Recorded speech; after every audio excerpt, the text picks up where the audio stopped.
अरे ये क्या हुआ? ये किस तरह का मामला है? हमारे गांव में 2 दिन से सूरज डूब नहीं रहा और दूसरी तरफ तुम्हारे गांव में 2 दिन से सूरज उग नहीं रहा।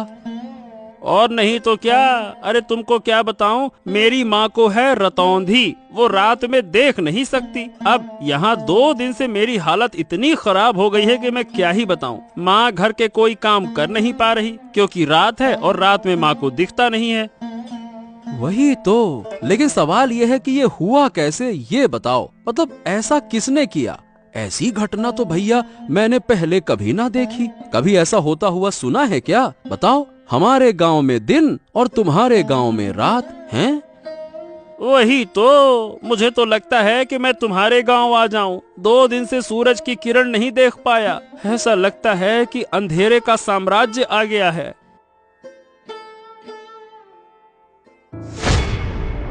अरे अरे अरे अरे, ये क्या हुआ? ए भैया, तू ऐसे गिर काहे पड़ा? हरेंद्र, क्या हो गया तुझको? अरे मतलब क्या हो गया, मुझे खुद समझ नहीं आ रहा। मैंने तुम्हारे गांव में आने के लिए जैसे ही कदम बढ़ाया और झटका लगा। बाप रे, मैं तो तुम्हारे गांव में प्रवेश ही नहीं कर पा रहा हूँ। ऐसा लग रहा है कि जैसे बीच में कोई दीवार खड़ी हो। क्या बात कर रहा है? तो क्या हम एक गांव के लोग दूसरे गांव में नहीं जा सकते क्या? वही तो भैया, लग तो ऐसा ही रहा है। लगता है कि इन दोनों गांव के बीच में कोई अदृश्य कांच की दीवार खड़ी हो गई है। अरे अब क्या करूं, मुझे तो समझ नहीं आ रहा। चल, फिलहाल के लिए तू घर जा। अब देखते हैं क्या किया जा सकता है। कोई उपाय मिल जाए तो मुझे भी बता देना। दोनों गांव में अचानक अजीब घटना हुई। एक गांव में लगातार 2 दिन तक दिन और दूसरे गांव में लगातार 2 दिन तक रात। ऐसी समस्या पहले कभी नहीं देखी गई थी। ओ माँ माँ, अब अच्छा नहीं लग रहा। रात क्यों नहीं हो रही है? इतना लंबा दिन मैंने कभी नहीं देखा। मैं सो भी नहीं पा रहा हूँ, मुझे नींद भी नहीं आ रही। सो नहीं पा रहे हो? क्या हुआ? जाकर सो जाओ। सोने में क्या परेशानी है? मैं क्या सो नहीं रही? वाह, रात के बिना सोने का क्या मजा होता है। रात के बिना सोने से लगता है कि जैसे दिन में सो रहा हूँ। इतना उजाला सहन नहीं हो रहा। ऐसा क्यों हो रहा है माँ? क्यों क्यों माँ? क्या पता किसकी नजर पड़ गई हमारे गांव पर। शायद कोई शाप लग गया है। सुना है हमारे पास वाले गांव में तो 2 दिन से रात हो रही है। 2 दिन से रात हो रही है और रात हो ही नहीं रही है। ये तो बहुत बेकार है। मैं दिन में यहाँ रहूंगा और रात को जाकर उस गांव में सो जाऊंगा। मुझे नहीं रहना दिन में। हाँ, ये हुआ। तुम कैसे सोओगे वो मुझे नहीं पता। 2 गांव के बीच एक अदृश्य दीवार बनी हुई है। वो दीवार पार करके इस गांव के लोग दूसरे गांव में या दूसरे गांव के लोग हमारे गांव में नहीं जा पा रहे। तो क्या होगा माँ? क्या हमारे गांव में कभी रात नहीं आएगी? हमारा गांव ऐसा क्यों हो गया? अगर रात नहीं होगी तो सूरज की गर्मी में हमारा पूरा गांव जलकर खाक हो जाएगा माँ। क्या पता बेटा, हमारे भाग्य में क्या है, लेकिन ऊपर वाला जो करेगा वो हमारे भले के लिए ही करेगा।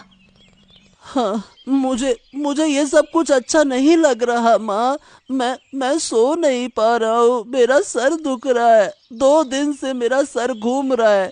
शरीर भी लगता है कि जैसे बीमार हो गया है। मैं क्या करूँ माँ? ओहो, तुम यहाँ से जाओ और अब परेशान मत करो। वैसे भी मैं खुद तकलीफ से जूझ रही हूँ। दूसरी तरफ तुम मुझे बार बार परेशान कर रहे हो।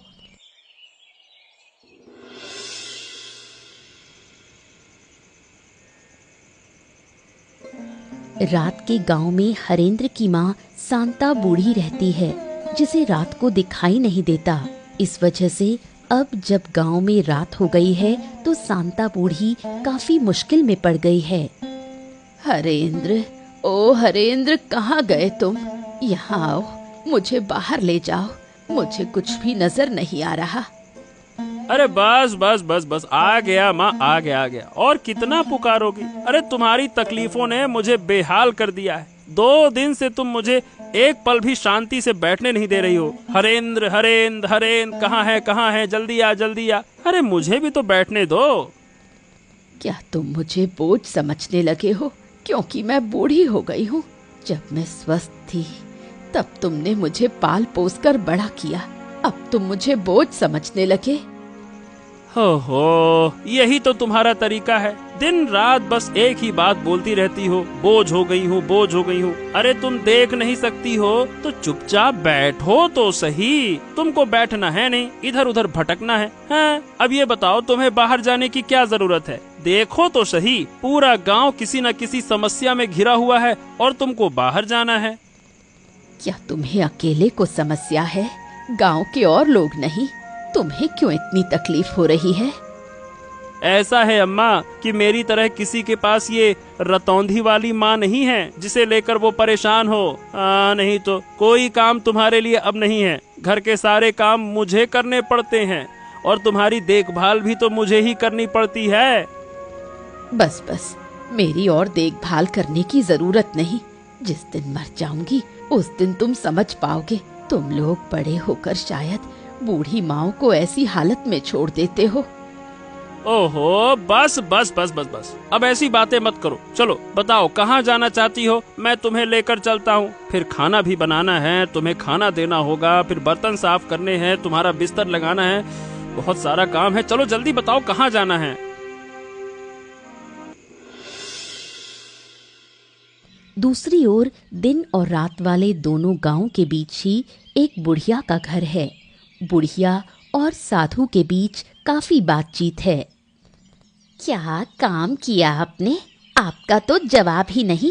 मुझे तो विश्वास ही नहीं था कि आप ऐसा बड़ा काम कर पाएंगे। मैंने पहले कहा था कि मेरी शक्ति पर संदेह मत करना। मेरी शक्ति के बारे में किसी को अंदाजा भी नहीं है। पहले जितना संदेह था अब वो भी खत्म। एक गांव में लगातार दिन और दूसरे गांव में लगातार रात कर देना, बड़े बड़े साधु भी ऐसा नहीं कर पाते। तो बताइए, क्या आप खुश हैं? अगर खुश हैं तो अब मेरी फीस मुझे दे दीजिए। मैंने यूं ही रिस्क लेकर ये बड़ा काम नहीं किया। अरे, आपके पैसों को लेकर मैं भाग थोड़ी ना जाऊंगी। मुझे तो बहुत मजा आ रहा है। दोनों गांव के लोग कैसे बेहाल हो गए हैं। मैं आपको जरूर पैसे दूंगी, साथ में इनाम भी दूंगी। आपने मुझे खुश कर दिया। फिर और क्या कहना है?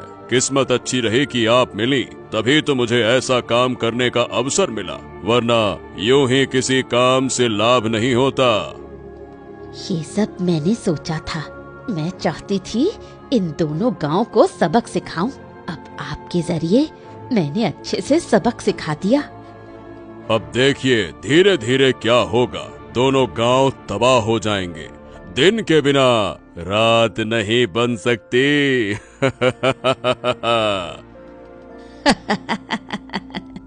मैं भी यही चाहती थी।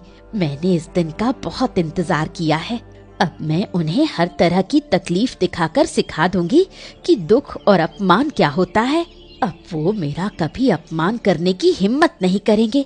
मैं चाहती हूँ कि इन दोनों गांव के बीच सिर्फ मैं बची रहूं और कोई ना रहे। अरे बेटा, अरे रुक जाओ बेटा, इस तरह से क्यों दौड़ते हो? क्या हो गया? अरे रुक जाओ, गिर जाओगे। बेटा रुको। पिताजी,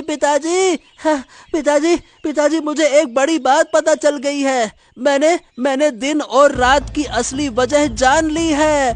पिताजी, अब आप कुछ उपाय निकालो, वरना दोनों गांव वाले मर सकते हैं। अरे बेटा शांत हो जा। हाँ, अब ये बता क्या हुआ, कैसे जाना तुमने, बता मुझे। पिताजी, हमारे दोनों गांव के बीच में उस बुढ़िया का घर है ना, वही बुढ़िया जो गांव वालों से बात भी नहीं करती। ये सब कुछ वही करवा रही है। क्या? ये क्या कह रहे हो तुम? क्या सच में ऐसा है? पर ये बताओ, तुम्हें कैसे पता चला कि वो करवा रही है? अब मैं सच कह रहा हूँ पिताजी। मैं थोड़ा क्या है कि बाहर गया था तो बुढ़िया के घर से ना हंसी ठहाके की आवाजें आ रही थी। मैं चुपके से गया, मैंने सब कुछ सुना और देखा कि बुढ़िया ना एक साधु के साथ में योजना बना रही थी। पिताजी जो करना है अब जल्दी कीजिए, मुझे लगता है कि वो साधु ना बड़ा शक्तिशाली है। ओ, अब जब सब कुछ खुल ही गया है तो उस बुढ़िया को छोड़ना नहीं चाहिए। वो जिद करके हमारे विनाश की कोशिश कर रही है ना। वही तो, पर ये समझ में नहीं आ रहा पिताजी कि वो ऐसा कर क्यों रही है। मतलब वो हमसे गुस्सा है क्या, और गांव वाले उससे बात क्यों नहीं करते? हाँ, ये सब बातें जानने के लिए अभी तुम बहुत छोटे हो बेटा। चलो मैं जाता हूँ, हरेंद्र से बात करूंगा, फिर हम दोनों मिलकर बुढ़िया के घर जाएंगे और समझाएंगे। नहीं तो इसके अलावा तो कोई और उपाय नहीं दिखता। वही तो पिताजी, जल्दी कीजिए, मुझे उस साधु पर भरोसा नहीं है। बहुत ही बेकार हंसी हंसता है वो पैसे लेकर चला गया और यकीन है कि वो वापस आएगा।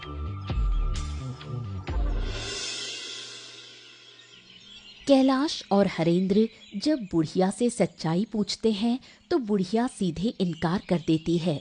वो किसी भी तरह ये मानने को तैयार नहीं कि उसका इसमें किसी भी तरह का रोल है। ओ सुनो बुढ़िया, हमने तुम्हारे साथ कुछ नहीं किया, और जिन लोगों ने ये किया अब वो जिंदा नहीं है। फिर भी तुम हमसे क्यों नाराज हो, मुझे समझ में नहीं आता। नाराज ना रहूं तो क्या करूं? तुम लोग मेरे किसी काम के नहीं। मैं यहाँ अकेली हूँ, मुझे कितनी मदद चाहिए तुम्हें इस बात का अंदाजा भी है। मेरे साथ दो शब्द बोलने वाला भी कोई नहीं। ऐसा है कि लोग तुमसे बात इसलिए नहीं करते क्योंकि तुम गुस्सैल हो, तुम्हें गुस्सा बहुत आता है। गांव वाले तुमसे डरते हैं, इसीलिए कोई तुम्हारे पास नहीं आता। पर इसका मतलब ये नहीं है कि तुम हमारे गांव को नुकसान पहुंचाओ। तुमने किया या नहीं किया इसका राज खुल चुका है, हम सब जान चुके हैं, इसलिए इनकार मत करो। तुम लोग मेरा बार बार अपमान करते हो, मुझे बदनाम करते हो। इसका अंजाम अच्छा नहीं होगा। मैंने एक बार सब बर्दाश्त कर लिया। अगर ये सब मेरे साथ दोबारा हुआ तो ऐसा मत सोचना कि मैं तुम लोगों पर रहम कर लूंगी।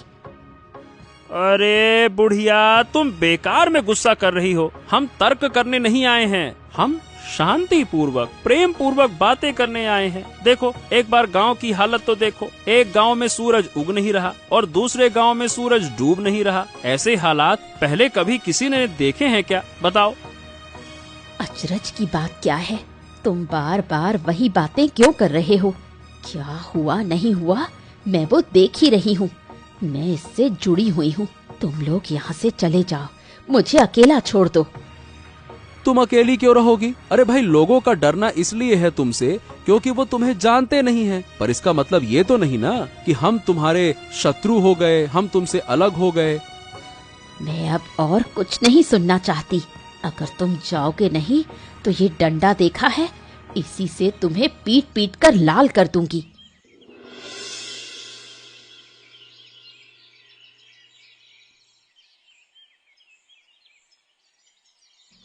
क्या तुम सच में उस बूढ़ी के पास गए थे? रिशान ने मुझे बताया, कुछ फायदा हुआ क्या? हाँ, जितना समझ में आया उससे ये पता चला कि आराध्या, वो जो बुढ़िया है ना, वो दोनों गांव पर बहुत गुस्सा है। इसीलिए बूढ़ी ने किसी साधु की मदद से हमारे इन दोनों गांव के साथ में ऐसा किया। तो क्या इन दोनों गांव को फिर पहले जैसा करना संभव नहीं? ऐसा लगता तो नहीं है। मैंने और हरेंद्र ने मिलकर बूढ़ी को वैसे तो बहुत समझाने की कोशिश की, पर सही बताऊं बूढ़ी सुनना ही नहीं चाहती है। वो किसी भी तरह से हमारी बात समझना ही नहीं चाहती है। सच में मुझे तो डर लग रहा है। अगर ऐसे ही चलता रहा तो गांव में कोई नहीं बचेगा। धीरे धीरे सब कुछ नष्ट हो जाएगा। तुम सब लोग चिंता मत करो, देखना मैं सब ठीक कर दूंगा। वाह वाह वाह वाह वाह, सुन रही हो इसकी बातें? हम यहाँ इसके पिताजी कुछ कर नहीं पा रहे, उन्होंने हमें लाठी से खदेड़ दिया, अब ये जाकर ठीक करेंगे। क्यों महाशय? तुमने भी ना इस लड़के की बात मान ली है। इसे इन चीजों की क्या समझ? उसने जो कहा वही बहुत है। अरे माँ, मैं यूं ही नहीं कह रहा, मैं सच कह रहा हूँ। मैं सब कुछ ठीक कर दूंगा, तुम लोग देख लेना। उस साधु को मैं जानता हूँ, अगर मैं उसे एक बार पकड़ लूंगा तो उसे नष्ट कर दूंगा। बहुत मारूंगा मैं उसे, ऐसे गुच्छे बना के। अच्छा अच्छा अच्छा अच्छा, समझ गया। लेकिन हाँ, फिर कोई शरारत करने से पहले जरा सोच समझ कर। वैसे भी हमारी मुश्किलों का अंत नहीं है। अब आगे क्या होगा समझ नहीं आता। कहीं तुम्हारी हरकतों से वो बुढ़िया और गुस्सा ना हो जाए। नहीं पिताजी, मैं शरारत परारत नहीं करता। अब मैं बड़ा हो गया हूँ। पर हाँ, आप चिंता मत कीजिए, अब आगे जो होगा अच्छा ही होगा, देख लेना। अब बहुत बातें हो गई, तुम दोनों जाओ और हाथ मुंह धोकर आओ, मैं खाना देती हूँ।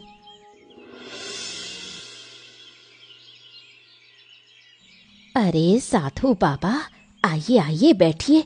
मैं तो आपका ही इंतजार कर रही थी। कितनी बातें हुई, आपको तो कुछ पता ही नहीं। क्या बात है? फिर क्या हुआ? कोई नई कहानी हुई क्या? गांव वालों को सब पता चल गया है कि ये मैंने ही किया है, पर मैंने इनकार कर दिया। सब मेरे पास आए थे, मैंने उन्हें भगा दिया। उनका इस विपत्ति में पड़ा हुआ चेहरा देखकर मुझे कितनी खुशी हुई। ठीक है, तुमने इनकार किया, ये अच्छी बात है।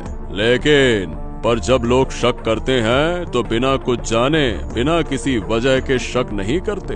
कुल मिला के बात ये है कि किसी तरह से कोई हमारी बातें सुनकर गया है। कौन सुनेगा? मेरे घर के आसपास कोई नहीं आना चाहता। वो मुझे डायन कहते हैं, बोलते हैं मैं काला जादू करती हूँ। धीरे धीरे तुम्हारे मन का सारा दुख दर्द मिट जाएगा, है ना? अरे ये मेरा कमंडल कहाँ गया? अभी तो यहीं रखा था। ओहो, मेरे कमंडल में विशेष जल है, कहाँ चला गया? अरे कहाँ गया? मुझे ढूंढना होगा। अरे ए लड़के, मेरा कमंडल दे दे। मैं कह रहा हूँ मेरा कमंडल दे दे। तेरी इतनी हिम्मत कि मेरा कमंडल तू चुराए? मैं तुझे छोड़ूंगा नहीं। उसे पकड़ो, उसे रोक लो, वरना बड़ा नुकसान होगा। हमने जो झूठ बोला है वो पकड़ में आ जाएगा। उसे पकड़ना ही होगा। मेरा कमंडल उसके पास है और उस कमंडल में विशेष जल है। उसी जल से मैं फिर से इस गांव का रात और दूसरे गांव का दिन दूर कर दूंगा। चिंता मत करो। अब क्या होगा? सब कुछ तो फिर से पहले जैसा हो गया। उस बच्चे से कमंडल ले आऊंगा और फिर इन गांवों का दिन रात बदल दूंगा। तुम चिंता मत करो।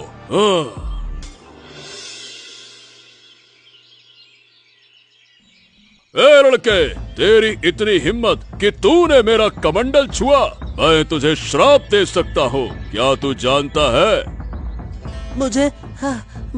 मुझे किसी चीज का डर नहीं है। मैंने इन दोनों गांवों को फिर से पहले जैसा कर दिया है। इन दोनों गांवों की दुख चिंता दूर कर दी है मैंने। अरे मूर्ख बच्चे, तू इतना छोटा सा लड़का, पिद्दी सा, तू क्या समस्या दूर कर पाएगा? चल ला, मेरा कमंडल मुझे दे दे।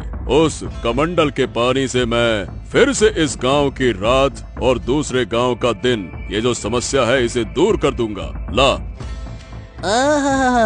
मैं कभी ऐसा होने नहीं दूंगा। मैं इस कमंडल का पानी फेंक दूंगा, फिर देखता हूँ कि तुम दोबारा से एक गांव में रात और दूसरे गांव में दिन कैसे कर पाते हो।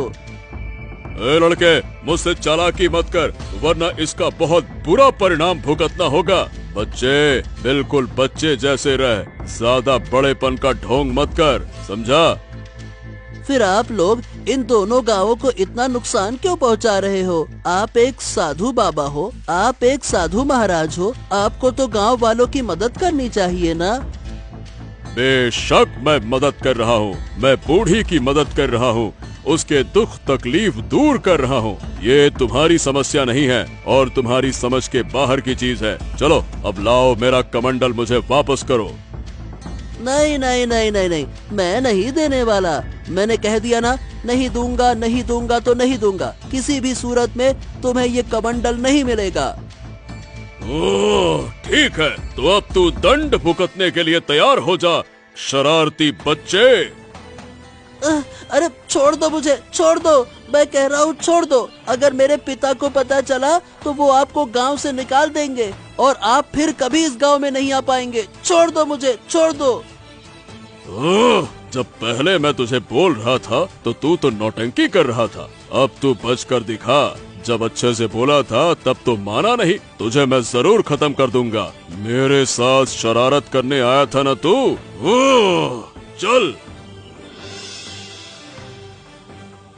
रिशान को न पाकर कैलाश का परिवार पगला सा हो जाता है। लोग समझते हैं कि इस अनहोनी के पीछे जरूर बुढ़िया का ही हाथ है।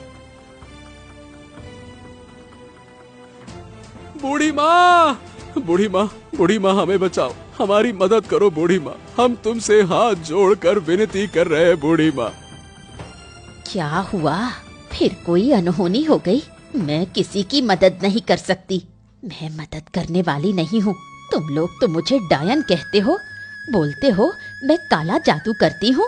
मैं काला जादू करती हूँ, मैं किसी की मदद क्यों करूँ? हमारी मदद करो, दया करो बूढ़ी माँ, दया करो।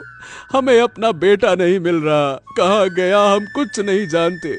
आप खोज कर बताइए, मुझे पता है कि आप जानती हैं। अब बहुत दुख हुआ ना, पर उस दिन जब मैंने गांव वालों के पास जाकर अपने बच्चे के लिए मदद मांगी थी तो तुम लोग कहाँ थे? तब तुमने मेरी मदद नहीं की। क्यों? मैं गरीब हूँ इसलिए? क्या आप ऐसा क्यों कह रही हैं? मैं सही कह रही हूँ, मेरा बच्चा बीमार था, मैंने सबके पास मदद मांगी, किसी ने मेरी मदद नहीं की, सबने मुझे अपमान करके भगा दिया। आखिर मेरा बच्चा मर गया, क्या मैंने कम दुख पाया? अब वो तो हमें कुछ भी नहीं पता था। आप हमें इतनी बेकार नजरों से क्यों देखती हैं? कृपया करके बताइए ना, मेरा बेटा कहाँ है? मैं अपने बच्चे के बिना नहीं जी पाऊंगा, नहीं जी पाऊंगा। जीऊंगी, जरूर जीऊंगी। तुम लोग सब जियोगे, पर अंदर तक तीव्र पीड़ा के साथ जियोगे, जैसे कि मैं इतने समय से जी रही हूँ, अपने बच्चे की यादों को थामे हुए। अरे कैसी इंसान है आप! एक छोटा बच्चा मेरा नहीं मिल रहा, कोई अनहोनी हो गई तो क्या आप थोड़ी सहानुभूति नहीं दिखा सकती? हर समय दुश्मनी दुश्मनी दुश्मनी, क्यों क्यों? उन बातों की मुझे परवाह नहीं, जो तुम्हारे भाग्य में लिखा है वही होगा। मैं किसी की मदद नहीं कर सकती, बिल्कुल नहीं कर सकती। तुम लोग यहाँ से चले जाओ। दोनों गांव की समस्या खत्म करने के लिए बेचारे रिशान को अपनी जान की आहुति देनी पड़ी। साधु ने रिशान की हत्या कर उसकी लाश 2 गांव के बीच में फेंक दी। ये मेरे साथ क्या अनर्थ हो गया? मेरा बच्चा, मेरा लाल, जरूर ये उन्हीं लोगों का काम है। उठ जा रे बेटे, उठ जा बेटे, मेरे बच्चे। हाय हाय, अब मेरा क्या होगा? मेरा गोद का लाल, मेरा नन्हा सा मानिक चला गया, मुझे छोड़कर चला गया। रिशान, तू मुझे छोड़कर कैसे जा सकता है बेटा? बोल बेटा बोल, अब मैं तुझे कभी नहीं डांटूंगा, कभी नहीं। जो कहेगा वही होगा, बस एक बार बोल तो सही बेटा। जिन लोगों ने मेरी गोद से मेरा बच्चा छीन लिया, ऊपर वाला उनका न्याय करेगा। मैं किसी को नहीं छोड़ूंगी, किसी को नहीं बख्शूंगी। शांत हो जाओ, शांत हो जाओ आराध्या। इसका बदला मैं जरूर लूंगा। मैं किसी को छोड़ूंगा नहीं। मेरे छोटे से बच्चे पर जरा सा भी तरस नहीं आया उन्हें। उसने ऐसा क्या किया था जो उसे इतनी बड़ी सजा मिली? मैं छोड़ूंगा नहीं। वो तो छोटा था, उसे क्या पता इन सब बातों का। उन्होंने ये सब कैसे कर दिया? एक छोटे से बच्चे को मार दिया। उनका दिल जरा भी नहीं कांपा। क्या वो लोग इंसान हैं? मैं अपने बेटे के शरीर को छूकर कसम खाता हूँ कि जिन्होंने ये किया उन्हें मैं किसी हालत में माफ नहीं करूंगा। उन्हें सजा जरूर मिलेगी। बस भाई बस बस बस, चलो उठो, अब हमें आगे का इंतजाम करना होगा। चलो रिशान को, बच्चे को लेकर चलो चलो।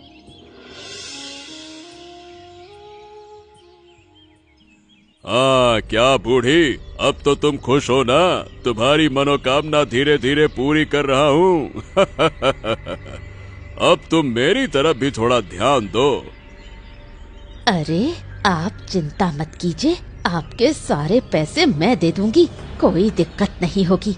आप बस इसी तरह मेरा काम करते रहिए। मैं इतनी खुश पहले कभी नहीं हुई। अगर तुम चाहो तो मैं तुम्हें और भी खुश कर सकता हूँ। जरूर चाहती हूँ। मैं चाहती हूँ कि इन दोनों गांव का एक भी बच्चा जिंदा न बचे, सबकी गोद खाली हो जाए। आज जो लोग रो रहे थे उन्हें देखकर मुझे कैसी पिशाची सी खुशी मिल रही थी, क्या बताऊं।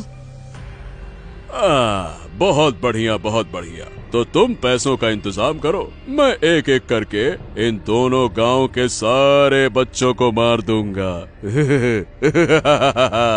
मैं वादा करता हूँ कि इन गांव में एक भी बच्चा जिंदा नहीं रहेगा।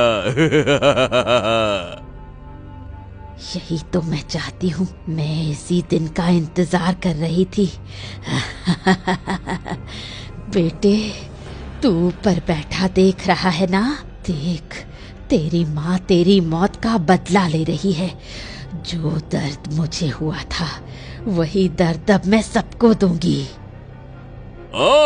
इतनी जल्दी खुश मत हो, हमें धीरे धीरे सब करना होगा। आज से हर रात इन दो गांवों में एक एक बच्चा गायब होगा और मैं उसका बलिदान दूंगा। इससे तुम्हारा भी फायदा होगा और मेरा भी स्वार्थ सिद्ध होगा।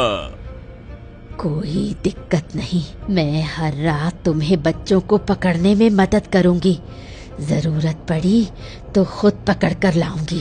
सब मुझे डायन कहते हैं, अब मैं उन्हें दिखाऊंगी असली डायन क्या होती है। तो फिर ठीक है, मैं बलिदान की पूरी व्यवस्था करता हूँ। हर रात एक बच्चे की हत्या करनी होगी, तभी मैं और शक्तिशाली बनूंगा। नहीं, अब ये सब कुछ और नहीं चलेगा। मैंने अपने बेटे को खो दिया है, मैं नहीं चाहता कि किसी और का बच्चा ऐसे मरे। बच्चे को खोने का दर्द मैं अच्छी तरह से जानता हूँ। हाँ लेकिन कैलाश, अब हम करेंगे क्या दादा? वो साधु तो बहुत ताकतवर है, उससे हम लड़ेंगे कैसे? साधु को बाद में देख लेंगे, पहले उस डायन बूढ़ी का कुछ करना होगा। उसका दिमाग खराब हो गया है, बेटे को खोकर पागल हो गई है वो पागल। अच्छा ठीक है, लेकिन हम उसे मार तो नहीं सकते हैं ना? हमने अपने बेटे के शरीर को छूकर कसम खाई है, जिन्होंने ये किया है उन्हें सजा देंगे। उस डायन बूढ़ी से बड़ी सजा और कोई नहीं हो सकती।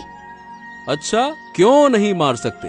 जब उसने मेरे बच्चे को नहीं छोड़ा, जब उसे गांव के सभी बच्चों को मारने का मन हो रहा है, तो मैं भी उस विकृत दिमाग की डायन को मार सकता हूँ, बिल्कुल मार सकता हूँ। खून का बदला खून, बिल्कुल। और मैंने तय कर लिया है, बूढ़ी को मैं जिंदा जला दूंगा। उसके लिए यही सजा सही रहेगी। अगर वो जिंदा रही तो कभी नहीं सुधरने वाली। उसका दिमाग पूरी तरह से खराब हो चुका है। ठीक है, मुझे कोई आपत्ति नहीं है, लेकिन गांव के लोग क्या कहेंगे? एक जिंदा इंसान को जलाकर मार देंगे तो क्या ये ठीक रहेगा? वो इंसान नहीं है भाई, वो इंसान हो ही नहीं सकती। वो एक डायन है, डायन। और डायन को जलाने का आदेश खुद भगवान ने दिया है। अगर तुम मेरे साथ रहना चाहते हो तो रहो, नहीं तो मैं अकेले ये काम करूंगा और आज ही मैं उसके घर में आग लगा दूंगा। नहीं नहीं नहीं नहीं, ऐसी बातें क्यों कर रहे हो? मैं तुम्हारे साथ रहूंगा। ये बूढ़ी हमारे गांव के लिए भी बड़ी मुसीबत बन गई है। अब बस बहुत हो गया, चलो जो फैसला लिया है वही करेंगे, चलो। बूढ़ी के घर में आग लगाने से वो जलकर मर गई। उसके मरने के बाद सब लोगों ने मिलकर साधु को सजा देने का निश्चय किया। साधु, ओ साधु, अरे कहाँ है रे तू? आज तेरे पापों का अंत होगा, निकल बाहर। क्या हो गया? सब लोग मेरे आश्रम में क्यों जुटे हो? क्या तुम्हें मेरी शक्ति का अंदाजा नहीं है क्या? अहंकार पतन की जड़ है, ये बात जानते हैं ना आप? मुझे ये बातें सिखाने मत आओ। मैं साधु हूँ, साधु। मेरी शक्ति असीम है। चाहूँ तो मैं अभी तुम सबको समाप्त कर दूंगा।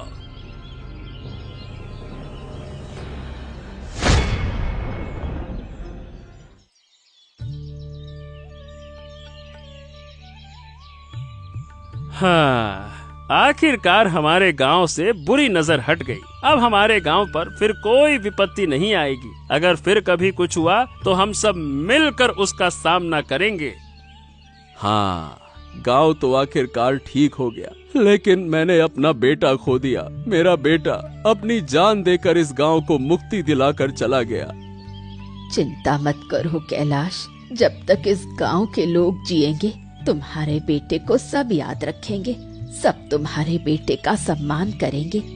पीढ़ी दर पीढ़ी तुम्हारा बेटा हमारे इन दोनों गांव के बीच जिंदा रहेगा। ऐसा ही हो बूढ़ी माँ, ऐसा ही हो।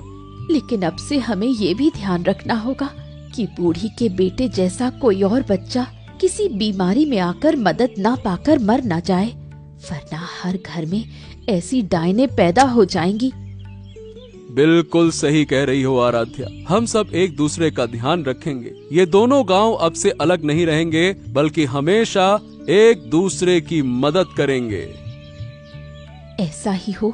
और मैं अनुरोध करूंगी कि मेरे बेटे के लिए सब लोग प्रार्थना करें। सब मेरे बेटे को याद रखें, सुख शांति से रहें।